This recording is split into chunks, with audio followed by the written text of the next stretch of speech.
don't know. It's usually not good. It never is. You're like, we got it. And it's like, what is it? I'm not telling you. Yeah. You're an idiot.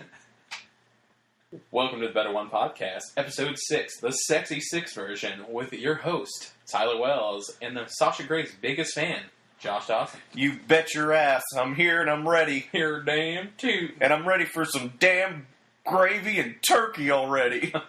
I'm ready to get stuffed. Or stuffing. Tyler, what are you doing with the meal? Lock the door. Get out of the mashed potatoes. How many times do I have to tell you? Well, who's gonna mash them? So, how was your week, Tyler? It's alright, dude. Yeah. Hanging out, watching a lot of movies, and watching a lot of Western movies. Yeah, because Red Dead got you in the fever. Pretty much, dude. I watched Hateful Eight, Django Unchained, and then Frontier, which has Christian Bale. It's on Netflix. He's got to escort a bunch of engines. And he's in the U.S. Army, right? Yeah, he's a U.S. cavalryman, so he was at Wounded Knee. Uh-huh. And so they take people prisoner, of course, and then he has the chief and, his family have him prisoner for, 7 years. And then, I think it's the general. The general is like, yeah, you have to escort him back to Montana because he has cancer. Right. And then, then everything goes from there. Then all hell breaks loose. Of course, he's all mad, and then, they're all mad at each other because they're like, blah, blah, blah. I hate you. And he's like, I hate you. You're a savage. And I'm like, and then, they kind of hash it out. Huh. Yeah. It has a happy ending. Stuff happened. Well, not really. As happy as the Old West can get. Yeah. Well, I started watching, I know we were talking about it when we saw the headlines for it, that it was coming out, was Medal of Honor. Yeah, which I thought was funny that you were watching it, that you picked up watching it when we were talking about it. Because I forgot that it was coming out Veterans Day, so when I saw it, I was like, oh, hell yeah. Yeah, so, I just saw it up, it was, because it was, promoted, and then... And basically, for the listeners, it's more or less, I think there's 7 episodes. There's more than that, but I know that... It's just all about the Medal of Honor recipients. So they took certain stories of people who received the Medal of Honor, and then they turned it into a series. I forgot how they say it. It's documization or something because it's a dramatization. Right. And it's a documentary. Right. Because they do both, and then they recreate it. Yeah, because there is parts where they interview either the family members or people involved, or some old army generals as well. Yeah, it's people who know about Petraeus was on one. Yeah. And then they'll flash back to a little dramatization of the actual event, so character building and stuff. Yeah, just so you can visualize it more, other than most documentaries they'll talk about it and then they won't really show you that much. But it's really cool because you get to see how these brave men and women did their call to duty and then some, and then how, they're getting shot up a few times and they still keep going. This is the one that you watch, because the first episode, it starts out real hot, Right.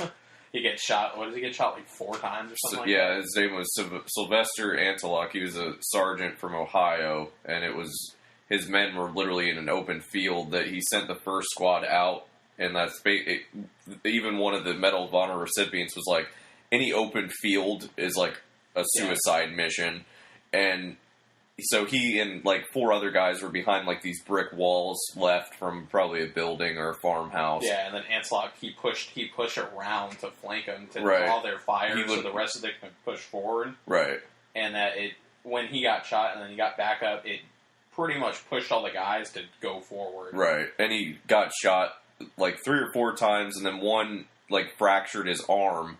So he was literally holding his Thompson with his left hand, which I don't think he was a lefty. He was right-handed, yeah. And he was literally just spraying and praying and still making the Germans duck and be like, oh shit. And the other one I watched was Edward Carter Edward Carter Jr. And he more or less kind of the same story, out in the open field, a army convoy goes through. But it also talked about how in World War II, I mean, I already knew this part, but that the armies were segregated because of times, unfortunately. But what I didn't know is these guys these black soldiers were actually a higher rank, and they literally made them like strip their stripes if they were sergeant, and he was a staff sergeant, and they literally like demoted them to like buck private. Yeah, it's because it's what happens when you get the segregated units, they get put into different jobs, so you couldn't be an infantryman at first, right? And then they thought the war was going to be over in like 6 months, and it wasn't. And then it ended up lasting 4 years, right? With that, and then so once that started happening, they wanted to pull more people into the infantry. So he was higher rank up, and then so when he went to infantry, he went to private. Right, and then he volunteered because the convoy stopped, and like the highest ranking officer was like, "You're not going in there." And he's like, "I have combat experience, sir. Like I was a staff sergeant before all this. Can I, at least try?" And they said, "All right, go ahead." So it was him and 4 other black soldiers that went in, and then of course they get lit up by gunfire, like machine gun fire. And same kind of scenario. He gets shot like a couple times, falls down in the field, gets back up, and then more or less saves the convoy. Yeah. And then at the same time, he's laying in this field, and 9 Nazis roll up, 10. And he literally just stands up and sprays all of them with his Thompson, and then the last 2 surrender. Yeah. And he has the wherewithal, still bleeding out, to capture the last 2, interrogate them because he knew German, and then take them back to the convoy. Yeah, found out where the other positions were as well. Right. So, and it was integral to basically getting to Berlin, is the information that he figured out. So, and it was kind of a sad story on his part, because obviously he was a war hero, but then when he came home, it was still segregated. Yeah, so he didn't get the Medal of Honor until it was 50 years later. Right. Because you remember he served in Italy. No, Spain, because he rolled with like freedom fighters. I thought it was Italy. It was in Spain, because it was something about like the war they had back in the 30s, and they linked them to communism somehow. That's what it was. And I mean, I didn't read up on that part, so I don't know what they meant by that. But he didn't get it. He got the Distinguished Service Cross, which is like the second highest medal you can get. So that his superior officer knew he wouldn't get the Medal of Honor, but he wanted him to get an award for it, so he put it up for the Distinguished Service Cross. Right. And then he, with the help of his family, and I think it was Clinton that was the one that worked hard and literally had a PhD study the how many black soldiers didn't get the recognition that they deserved. It went through the people, all like the black soldiers that received the Distinguished Service Cross, and obviously, why didn't they get the Medal of Honor? Right. And more or less, after all that, Clinton's the one that awarded it to his family, which is really cool. But overall, it's a good show. I mean, especially if you are interested in, like... I think if you like any military history, or you have anyone that you know that is in the service or has been in the service, because it gives you a better outlook on things. Right. Especially now. I mean, the times we're in, nothing's really seen as good. Right. As anymore, but there's these heroes out there that are amongst the bad stuff that happens. Right. And you have to honor them for that. Right. I know that there's a couple other people we want to pour it out for. Stan Lee, R.I.P. Stan Lee. The legend, the man, the myth, the legend. Stan Lee passed away. Which, at 95, I mean, I had a bad feeling that he might be not long for this world, when he was having, bouts of pneumonia and was missing a lot of events.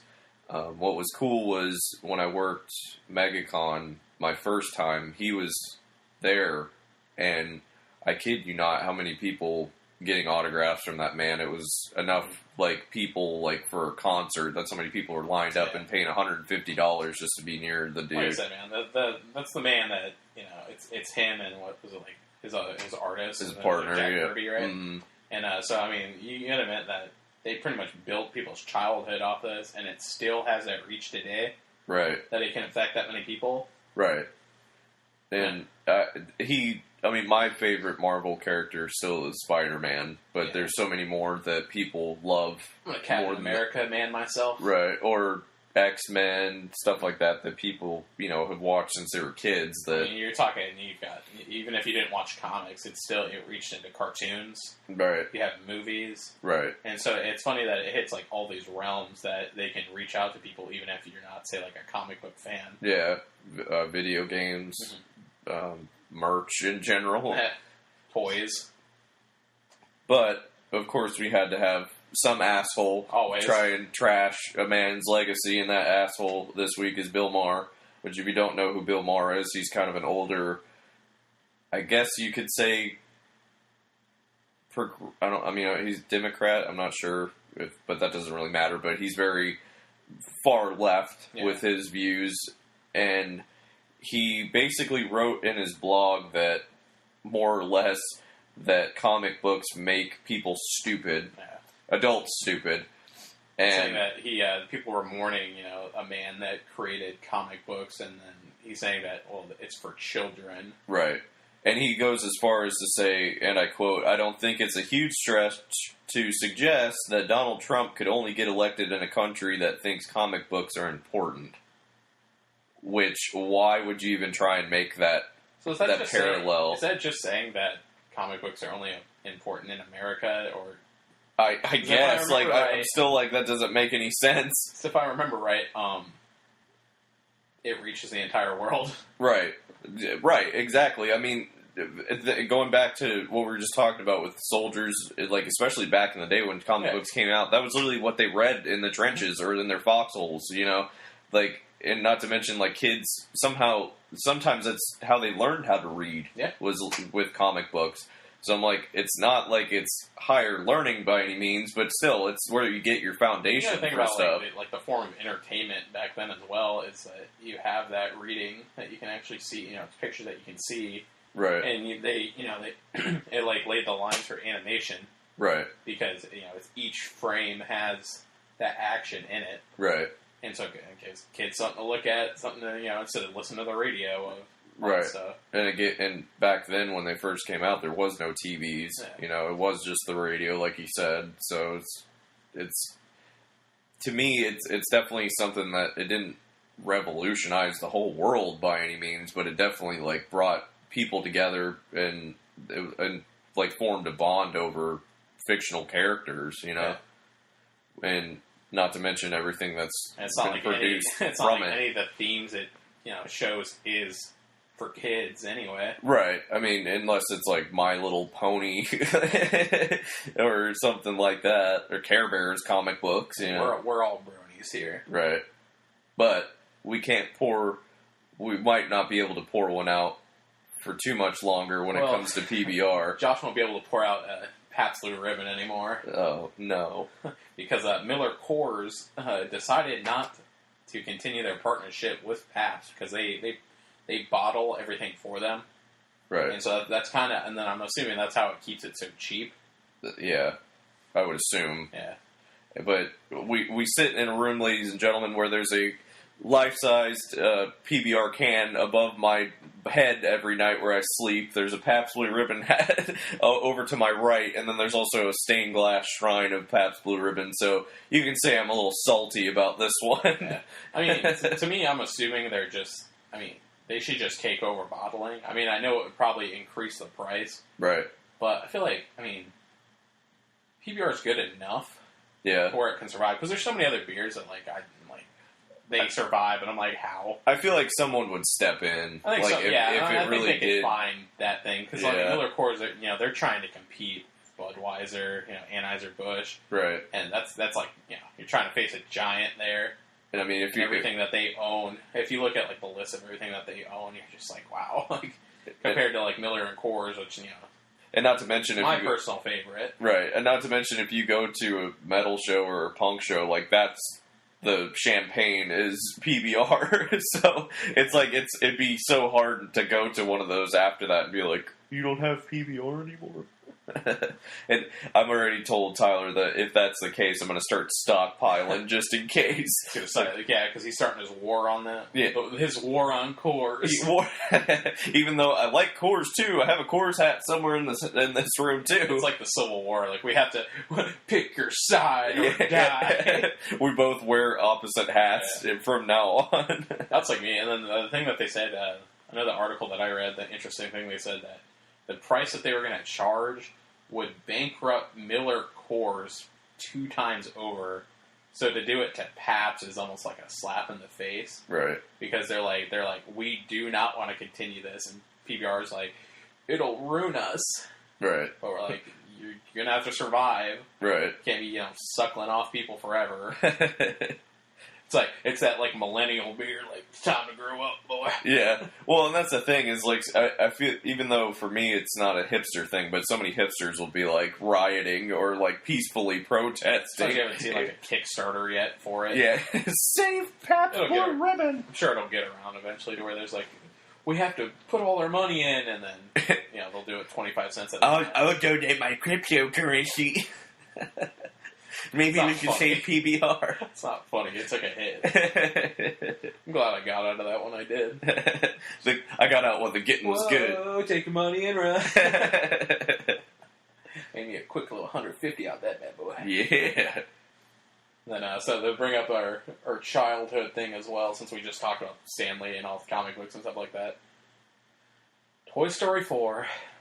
We've seen the trailer, and I'm a little depressed about it. I don't know why they decided to make Toy Story 4. Throw the whole damn production away. Because if that's what Pixar's wasting their damn time on is another fucking Toy Story movie, like... You're telling me that Toy Story 3 was not a good enough ending to all of Toy Story. I mean, and it was perfect trilogy. I don't know why we need more. And that's the biggest problem with movies now, is that it gets to the trilogy, and then they're like, and let's make one more. And then it takes away from just, like, the overall charm of the movies, and I don't understand it. Right. Is that you're going to end Toy Story 3, Andy's going to give away his toys to this little girl, and it's like, wow, that's sweet. He's grown up. Like, that's super sweet in a way, and then you're like, that's good enough for you, and you shouldn't need to know, but what did Buzz do when he was with that girl? It's like, why are you thinking this way? We don't care. Like, why are you thinking that far ahead? Like, toys don't die. Where's he going to be in 150 years? And I think you brought up the point that it would be more interesting if they did a sort of prequel, to where Andy first got all of the classic toys that we know. Well, so my thing, Slinky and Mr. Potato Head. I didn't tell you guys my logic on the prequel thing. So I was like, how, like, Sausage Party exists, and that movie's, like, awful, right? Yeah. And big time. But that's like suck it. But that's Jonah Hill and Seth Rogen.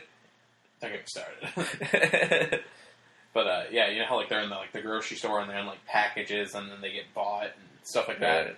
And so I thought the interesting thing would be, like, them in a toy store and then, like, to give, like, each character's background and then when they met each other, besides, of course, like, Buzz, because in Toy Story we know later. That he came in a birthday party. Right. But that the other ones had been with each other for so long, it'd be kind of interesting to see how that happened. Right. But that was just, it's not like that I want it, it's that I would prefer to see something like that than another sequel. Because they're going to have to end it again, aren't they? Oh, yeah. Or they're going to just keep it going, and then no one's going to care. Well, they're beating a dead horse, because, I mean, if you think about it, the only people that really could use the money right now, and we're probably not, is Tim Allen. Not even. Tom Hanks doesn't really need the money. And Tim Allen still has a show on, isn't it? Last Man Standing? Yeah, because they brought it back on Fox. Put it on Fox, yeah. So, I mean, clearly, I doubt he's hurting. No. So, but I feel like, why wouldn't one of the main ones just be, like, if Tom Hanks said, no, I'm out, like, that would prevent shit like this from happening. Because they'd be like, well, we can't do it without Tom Hanks because he is Woody, Yeah. But I don't really see a point in doing it now. I'll tell you there's like a conspiracy theory going around about it. No. So, in the trailer where they show the spork? Right. And he's like having an identity crisis? Right. They think that, so Pixar, they always put like stuff in the movies. It's not like every single time, But like Easter eggs. but a lot of stuff they put, like Easter eggs in there that show other movies, like characters. Yeah, like so Lotso was in he was in Up, mm-hmm. and then so they show him off, and then that for Toy Story 3, right? He comes through, and then so in WALL-E, he's going through, he collects trash, and he finds a spork, right? And he has a container for forks and spoons. And he goes back and forth in between the two things, like, where do I put it? And then he sets it in the middle, because he doesn't know what to do with it. Right. And they think that, like, that's like, the teaser to Toy Story 4. Was that, Forky has an identity crisis because he's a spork. Right. And he doesn't know what he is. Is he a fork or a spoon? So. Right. Well, and, like, there's, not related, well, it is related, but not in the same fashion, but, like, in... Yeah, they're not saying that he's like the future, but they're saying that that's where the idea came from. Like in Finding Nemo, when they all escape from the fish tank and they roll in their bags out into the street, you catch a glimpse of a Pizza Planet delivery truck. They said that the difference in that is that so there's a Pizza Planet truck in every movie. Oh, there is? Yeah, but there's not an Easter egg for teasers of movies in every movie. Right. And that's like their thing. They like to put Pizza Planet trucks in it. Right. But the teasers are different. Because wasn't there one in Cars, too, I think, at one point? Mm-hmm. Yeah. So, I could put it down where it's at right now. I don't think I'd really... There's no part of me that after I saw Toy Story 3, I was like, I hope they make another one. Yeah. Because, personally, Toy Story is my favorite, Disney Pixar movie. Yeah. And I was good, after that, and then... they make good movies, so it's not like they ever run out of ideas. Right. I mean, they had, like, my other favorite's WALL-E. WALL-E! He's a trash-picking robot, like... He's a dumpster diver just like me! Just like my paw and his paw. There's no part of that where, like, if you pitch that idea to, like, a big studio, they'd be like, you're stupid. That you're an idiot. Yeah.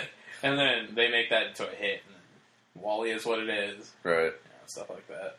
So, the question I have, because we're on the same stance for Toy Story 4, what are your thoughts on Detective Pikachu's trailer that dropped this week? I'm kind of on the fence a little bit, because, it's only because how I've seen live action, anime turn into. Right. And it's usually never good. No. But, at least for that one, like, the CGI on it actually looks decent. Right. So, I'm hoping that it's good. I still wish there was a different voice, even though. Yeah, Ryan Reynolds, when I heard that, they were, like, teasing it, because there was a meme that was, like, the Pokemon company, Ryan Reynolds is going to be Detective Pikachu, and we're like, what? And then it was like, Ryan Reynolds is Detective Pikachu, and you're just like, what the hell? That was, like, rumored at first, and then they were talking about, I think they released, like, a teaser of, like, Pikachu, like, saying a word. Right. It wasn't, like, anything to where you would know whose, like, voice it was. Right. And, it was a Japanese trailer. And he speaks in it, and it's like, he's like, what? And, like, freaks out, they're like, what? And then, it was a push to have, like, Danny DeVito. Right. As the voice of Detective Pikachu. I thought that was hilarious. Which would be pretty funny. And I was like, I will instantly go see that if it's Danny DeVito, but then now it's Ryan Reynolds, and... The only other, they showed, like, the Pokemon we know and love, like, most of them, but I'm sure there'll be more. And I'm just hoping that it's not one of those movies where we saw all the great lines in the trailer. I had that impression while I was watching it. Did you ever see Pixels? Yes. So, like, that CGI is phenomenal. Mm-hmm. But it felt to me like it started being like, look at this character. And it was just like popping your classic characters into it to where it kind of wore off the effect of like, if they would have put in less, it would have been better. Right. So I hope they don't do that with Pokemon to where, like, oh, hey, we're going to put, all these Pokemon in there. With look, it's Mew and Mewtwo, all these, like, characters going around, and it's kind of it's trying to distract you from the bad plot. Yeah. I hope that, Detective Pikachu's not like that. Yeah, and the plot's not that great anyway, because it's like, you wanted to be a Pokemon trainer. Yeah, I did. And then, well, now your dad's missing. It's like, well, I gotta go find him. And then Ryan Reynolds is like, I'm Detective Pikachu, I'm on the case. And you're just like, what? The only interesting about that is that you never really think about that. Like, you don't, so like when, Pokemon, you're a Pokemon trainer, you think everyone's a Pokemon trainer. But in actual Pokemon, they're not. Right. There's people who are like, even you have like the series, like Brock wanted to be a breeder. Right. Misty wants to be a gym leader. Right. And there's just people who, they want to do different things, but just Pokemon are in the world, so it's kind of interesting to see like a kid who didn't become a trainer have Pokemon involved in his world. So like that's the only part I thought was kind of cool. And like they'd be involved in the real world. I like that. I mean, they could not be because they'd get copyright infringement big time. But I like that the Pokemon company is involved. Yeah. The issue I have is that Warner Brothers is producing it, and I'm like, yeah, but I mean, Warner Brothers has been involved with like almost every single Pokemon movie that's ever been produced in America. That's true. So you can't deny that they brought some of them Pokemon movie classics back in the day. That's true, and they had like the old WB like logo in the trailer, which was kind of called back to when we used to watch it on Saturday morning, cartoons and stuff when they played. I don't think it's going to be like crazy good, but I think it'll be good enough. I think it's enough to go and see, right? Like actually pay for and go to see, right? So, I mean... To me, like I said, it reminds me of Pixels, and I personally, I thought it was, like, not great, but I thought it was good enough to go see. Mm-hmm. And I wasn't, like, disappointed, because, like I said, the CGI was so good that I was like, it makes up for, you see Adam Sandler in there. Yeah. He's like a champion from, like, it was Nintendo World Champion. Yeah. Like that, and he was, like, one of those kids, and I thought that was really cool. Right. But, well, I mean, I definitely one that I could wait until it comes out where we can stream it and we do that all the time. We wait for movies instead of going to see them. To not go and pay and then be disappointed like Halloween. I think that's just. I think that's kind of just how movies are now. That's true. Is you've kind of been betrayed in a way, and you're like. They're so expensive, and you're just like, because it costs so much to make these movies, and like they actually get the movies. Well, not to mention that they're trying to like get you like hooked on like the Movie Pass shit, which is basically just like having a Netflix subscription. But it makes sense when you think about it, because like I said, movies are so expensive that you have to go see, and then of course, like what do you want? I'd like some popcorn. Yeah, popcorn. It's the same as the movie ticket, which is crazy. Right. And the fact that people, you're literally to that point where you're sneaking stuff into the movie theater just so you don't have to buy it, just so you can go watch a movie. And then so the Movie Pass makes sense because isn't it like you can see like a movie a week or something like that? Yeah. And so like I'm like doing the math in my head as this commercial pops up, and I'm like, that kind of makes sense if I wanted to come see them more. Right. So to me it makes sense, but it's just that betrayed trust that I think we all just wait till it comes out. Right. Then we have our sources. Yeah, and see how Ryan Reynolds does as a non-Deadpool character, even though that's kind of... His voice is just so... he's got like such a certain voice that like I can only see him in certain characters. Right, but I feel like he's being typecast a lot ever since Deadpool. Like it's just hard. It's just his voice is just so like... I don't know if it's like goofy. Yeah. Like you can tell, like it's like sarcastic. Yeah, like but still kind of immature. Like, hey, come on, guy. Yeah. But he does have like an immature kind of tone to him in a way. Yeah, like he's always joking. Like it's not like serious. But he's got Blake Lively though, so apparently something's working. Sometimes it just takes a foot forward to climb the mountain. Well, talk about things that aren't working this week. I have two feuds that happened this week. The first one is Lorde and Kanye West. So, evidently, and people probably saw the video because it was mainly of Kanye's bad dancing is what they focused on, but it was... I feel like Lorde only got any attention because she put the words Kanye West, and it was almost like a clickbait video. Yeah. Kid Cudi and Kanye West performed at Camp Flog Gnaw, which is Tyler, the Creator's Odd Futures Festival in California they hold each year. And they were performing Kids See Ghosts, And Kanye's dancing was very odd, like he was possessed or... You've seen the Roblox video, right? Right, yeah, that's true. I love it. But they were on I want to say, it wasn't really a floating stage, but it was a suspension stage. Yeah.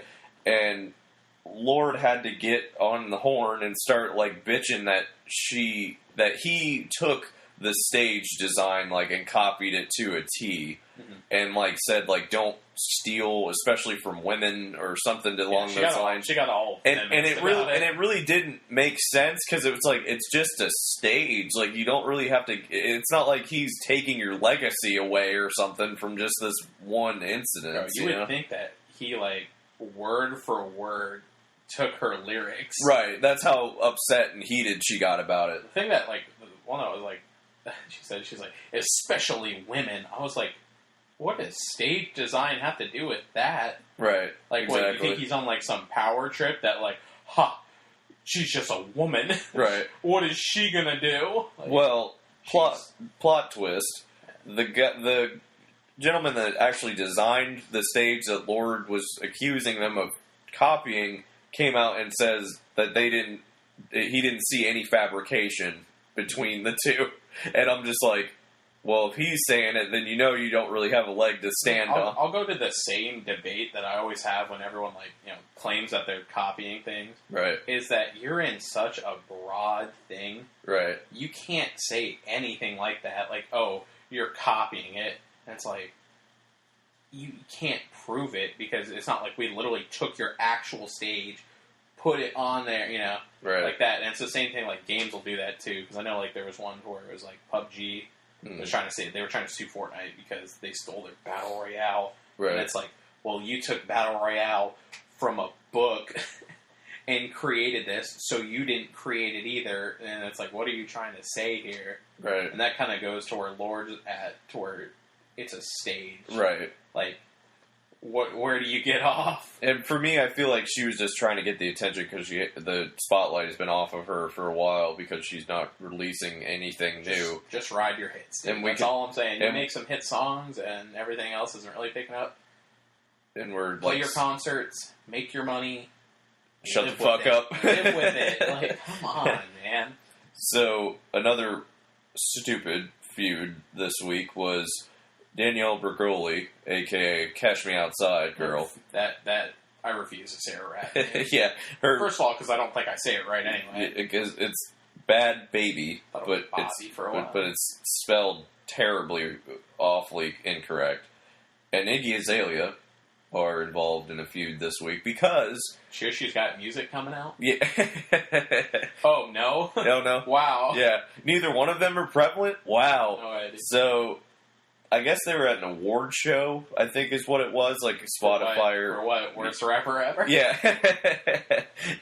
For most unoriginal idea ever. Or Dr. Phil and viral videos made me famous for both of them. She won an award for Girls That Made Me Throw Up. Yeah.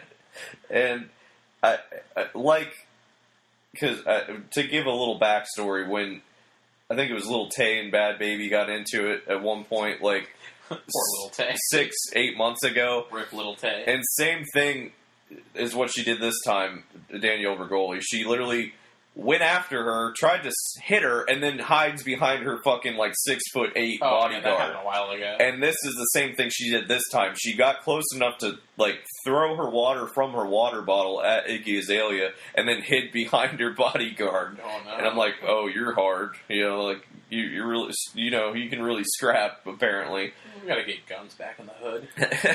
But I'm just picturing, like, Iggy Azalea, like, starting to, like, spaz out, like, that freestyle we talked about on a couple shows ago. Like, she can't really even, like, enunciate what she's saying. Like she's speaking in tongues. Yeah.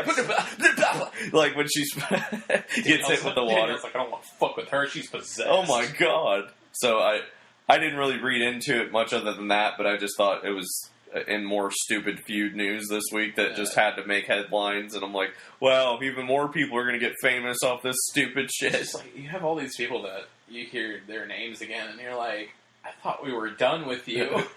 Away with you. It's like Jurassic Park. Right. I thought we were done with these goddamn dinosaurs. we thought we learned the first 4 movies. Yeah, damn it. Apparently not.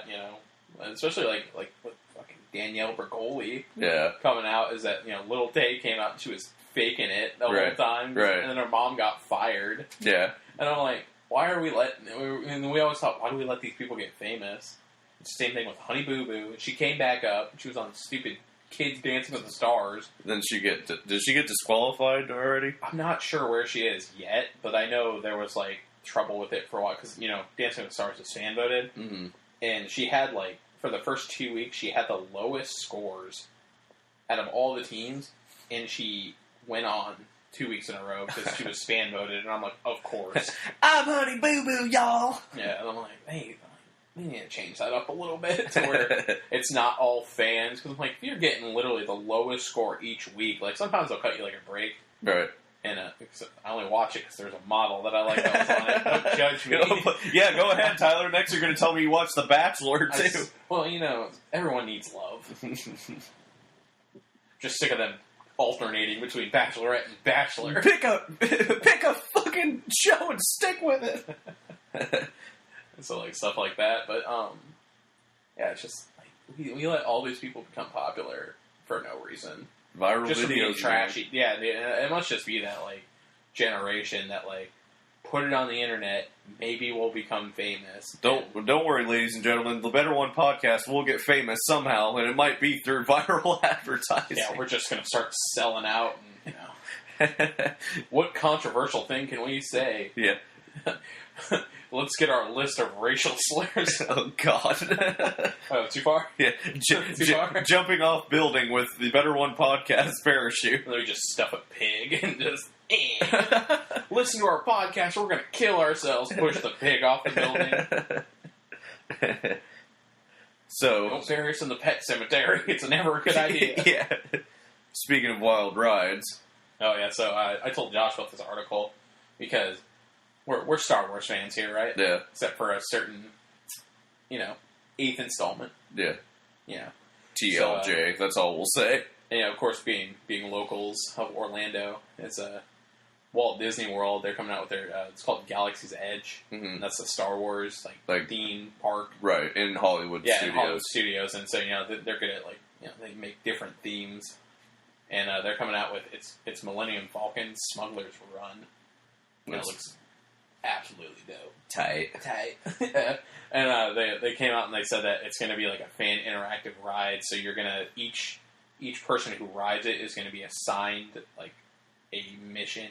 Right. Like you're part of it. Like you're part of the crew. Similar to Mission Space almost. Yeah. Like where everybody has a certain task. Except, Mission Space, you can't fail it. And they came out and said that if you can fail the mission that you're on, right? Depending on what you do and what decisions you make, right? And they came out and said that, so I thought that was kind of interesting, right? That you finally have a ride, other than of course, if you have Grandma on the ball turret. Come on, Granny, don't get cocky. I got him. So it's like that. And hopefully they mix it up a little bit, but they also said because people were worried about that, of course. I'm wondering, is it going to stick to, is it going to be Han and Chewie flying, or is it going to be, Chewie and Rey flying, or can you pick? You know what I mean? I'm actually not sure, because I think it might have, different, missions you get. Right. And so from they different said that, eras of the saga. Yeah, and that to me, that'd probably be the smartest idea, because, then you get, your older fans, your younger fans, they can do that. Right. And, or even, to make it to where, say, you pass one part, you do another part. Right. Whatever. But I wonder if that's going to go in place of the ride that's been there, that you just literally sit there and the chairs move and vibrate and you just go to different planets. It used to be just one where you would just be doing dog fights, but then now they've done it to where you go to different planets. And I'm not sure. I think it's an addition because they're trying to revamp that whole part. Right. They like to make things immersive because you're trying to compete with Harry Potter World. Right. It's kind of that mold that you want to fit, because when you go into Harry Potter World, you feel like you're in that time period. Right. And they're going to have that. I know it's rumored that they're going to have interactive. So if you complete the mission for Smuggler's Run, like the stormtroopers will hear like about you, and they'll like question people to try to find you. Really? Which I thought was super cool. That's cool. Yeah. And like the nerdy part of me is just like, man, like if I could have had that as a kid, I'd be geeking. Yeah. That's cool! He's after us! Run, man, run! These are not the droids you're looking for. Yeah. Well, back in the day, that ride, my dad told me, like, back in the 80s when that opened, when it was MGM, he took my cousin, his niece, there, and it was Goofy was the one that was piloting the Millennium Falcon or the ship that you were on. Yeah. So it was like, gosh! And like you get like shot and like Goofy's like getting like all hyped. Goofy's bleeding out! It's like, Goofy, okay, boy? But now it's like... Goofy needs a tourniquet. Yeah. Help me, guys. Thanks, Gosh. Thanks, Maxo. Make sure to write the time that you put it on. Oh no, it's Pete, guys. Run! Well, with that being said, we hope you have a wonderful Thanksgiving holiday, everyone. The old Better1 podcast is going to be signing off now. Signing off. Till next week. Time to hit the old dusty trail. Yep. And make sure to subscribe to us on YouTube so we can eat food. Please feed us. We're starving, and the children are starving. We're starving now too. There's only so many Lunchables you can share between a family of 4. Right. So one gets the turkey, one gets the cheese, one gets the cracker, and the lucky one gets the Reese's cup. Right. So please subscribe because we're just trying to get a custom URL. That's all we want to do because we got some marketing plans to go on. Right. Well, and we're still working on getting the podcast on iTunes and then we'll definitely need your guys' reviews to help us out there. That's the main thing is we're trying to figure out where you can listen to it easier. Right. Show us that. So that's gonna do it for us today. So you have a better one, Tyler. A better one.